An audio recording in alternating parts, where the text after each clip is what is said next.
I hope everyone had a good week. As promised, today we are jumping into part 2 of my first long cross-country flight as part of my flight training on my way to my private pilot's license. In this segment, there is nothing especially remarkable about the trip. As I said before, unfortunately, it was an extremely dusty and smoky day since my flight happened to take place during the massive West Coast fires we had this summer. There are a couple of things I'd like to touch on about this part of the experience, however. The topic I want to talk about is task saturation. While to seasoned pilots, this may be a simple trip, but to a student pilot like me, it was an enormous amount of information to take in and to process. At times, it was quite difficult for me to keep up with flying the plane, checking on my position on the map, matching it with the GPS, dealing with my ever-evolving uneasiness with turbulence, and communicating with my instructor. You see in the video that simple things like rearranging my map become a lot harder than they normally would. Throughout the whole thing though, I just kept saying the old pilot mantra of aviate, navigate, communicate, and it helped to keep my head in the game and keep me on course. I realized that getting a little overwhelmed in the cockpit is quite normal when you're learning something new and cramming your head full of new and exciting information. I just wanted to focus the video on it from the beginning because if you're anything like me, you go into every situation trying to understand every possible variable, and sometimes things creep up on you unexpectedly. Just keep to your training though, and you know that it'll all turn out just fine. If your instructor didn't think you were ready, you wouldn't be there in the first place. Let's get into the flying. Let's make some air.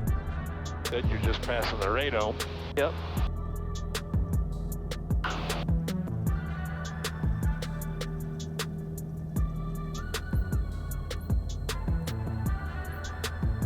Okay, so that road be this one right here. Oh, there's a road going up to the radome. That was behind us. There's one up here. Okay, See that thing going all the way up into there? I do. So it's not the one going to the radome. Radome's behind us. Radome. That one is that one not marked? That one. That's Lee Canyon. Oh, okay. Okay, where's Cold Creek? Cold Creek is Canyon. Cold Creek will be up this way.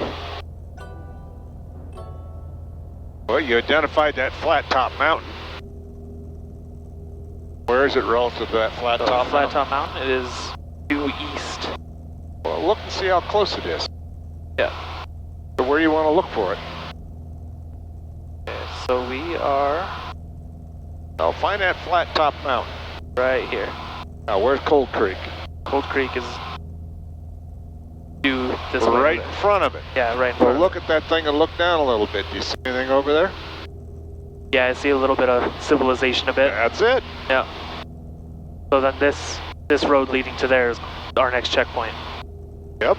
And that comes up. See the prisons over there? Yep. What's that open area up that way? That would be Indian Springs. Yep.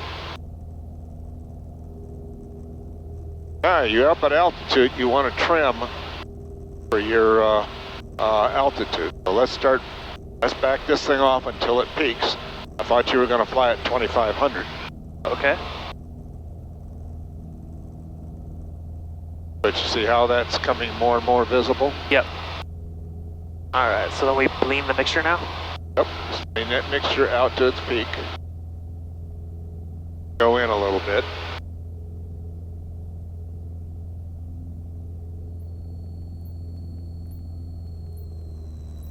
Alright, go back in. Alright, that's about right there. That's peak? That was about it, yeah. Alright, I believe now so. you can see this here, you want to go 50 richer.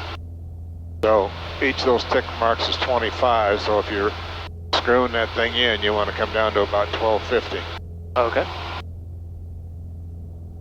So there's your lean. Okay. Now you see that road going up? Yep. Being a hot and dense day, it was quite bumpy for my first long flight. You can see the plane dancing around like in the turbulence and everything. Now I know it's really nothing, but it adds to the task saturation that I was talking about. It's just one more thing that my brain has going on in it. You can kind of see it at this point that I'm really trying to focus on getting my checkpoints, my RPM correct, my altitude, and my position.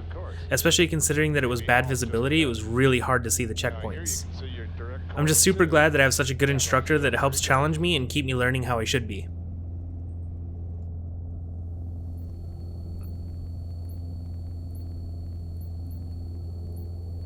Hey, what are the next things you're going to be looking for after you pass this road? Cold Creek, so I would want to keep the mountains to my left, the highway to my right. So that's like the big one that I had planned. Keep that RPM at 2,500.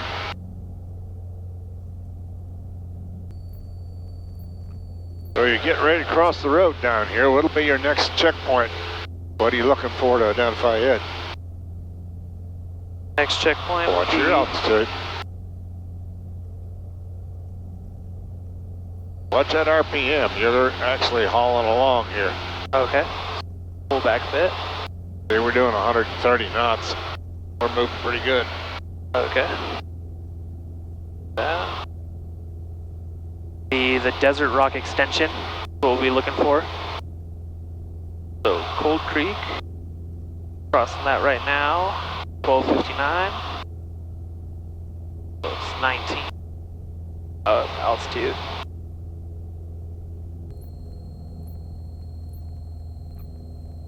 Then we change course to 274, right about there.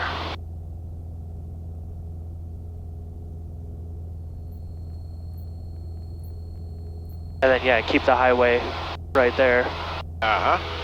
And the mountains to our left. And then eventually we should be able to see Desert Rock and Mercury on this course. And then we use that extended center line from that runway as our marker.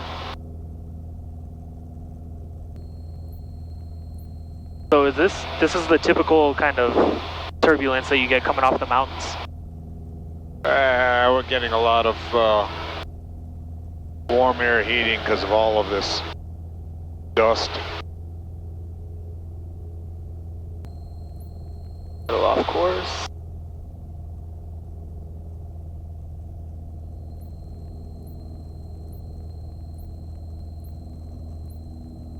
Is this that road that you were saying goes all the way through here? What road? You said there's like a dirt road over here somewhere. Back here behind Is that the Cold Creek? Yeah.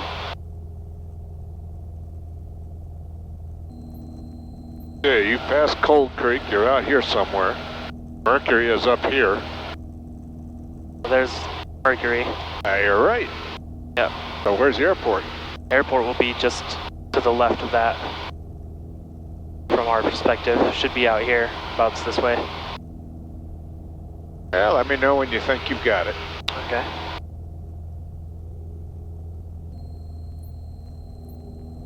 That lighter patch out there, just to the left of Mercury. Just keep your eye on it, see if you're right. Got it.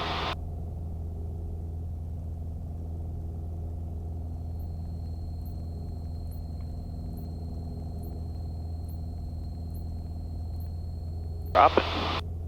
Hey, now you see about where you're going. Now it's a good time. Rearrange that map for the rest of it. Okay.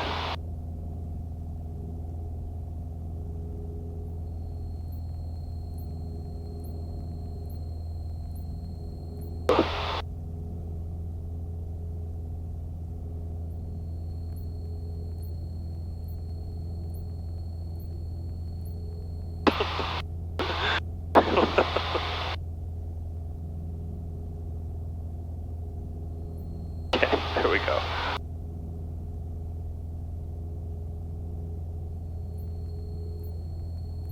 You want to see the second half of this thing all the way to Beatty.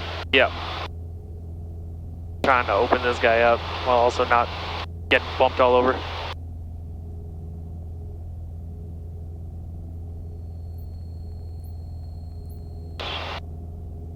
Alright, there we go.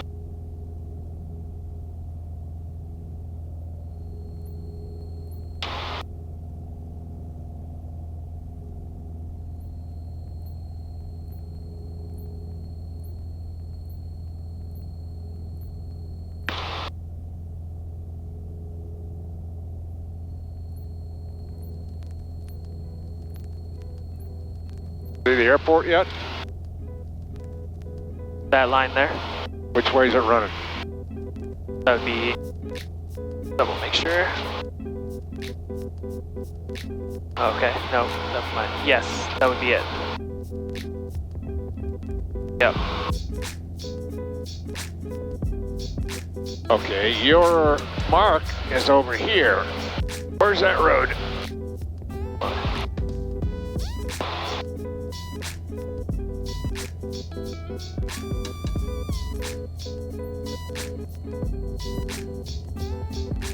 Okay, so there's the highway. So yeah, we are pretty much, I think, where we need. There's a big dry lake bed over there. Yep. Where's so it? That.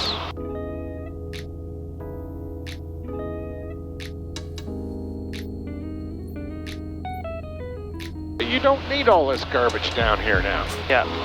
Take this thing literally, you don't need that. Pull it over and get it out of the way. You don't need all this stuff down here below you. Pull it and get it out of the way.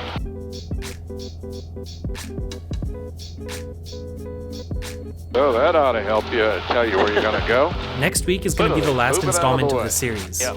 I'll then start on my second cross country, where we begin with Class Bravo training, and we do a couple more landings at some pretty cool airstrips right off of Lake Mead.